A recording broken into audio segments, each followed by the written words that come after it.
সুপ্রিয় সুধীমণ্ডলী,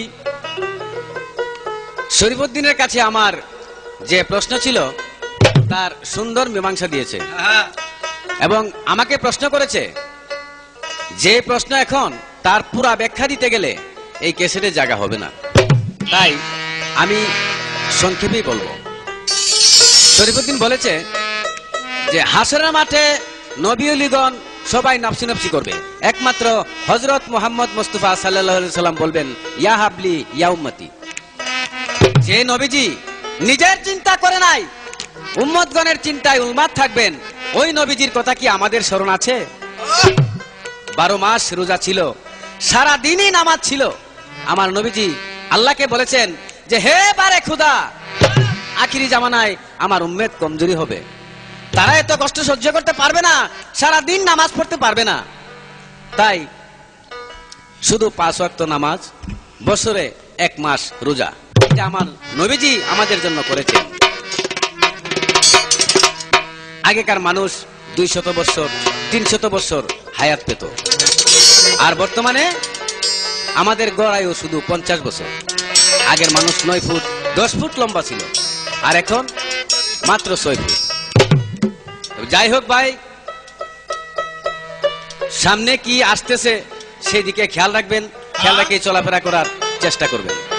এইবার আমার একটি গান থাকবে, গানের পরে তার প্রশ্নের জবাব দেওয়ার চেষ্টা করব।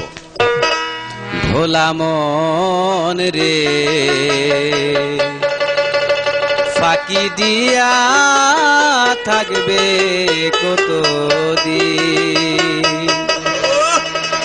মনে কি পড়ে না তোমার, মনে কি পড়ে না তোমার মহাজনের আসরিন, ফাঁকি দিয়া থাকবে কতদিন, ভোলা মন রে ফাঁকি দিয়া থাকবে কতদিন।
প্রশ্ন করেছে যে খানে দাজ্জাল দেখতে কেমন হবে, তার লক্ষণ কি?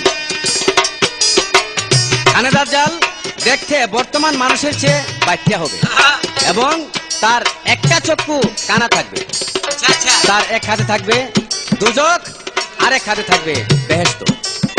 এইভাবে খানে দাজ্জাল সারা পৃথিবীতে এক ভয়ঙ্কর তাণ্ডব চালাবে, তার কাছ থেকে কেহই রেহাই পাবে না।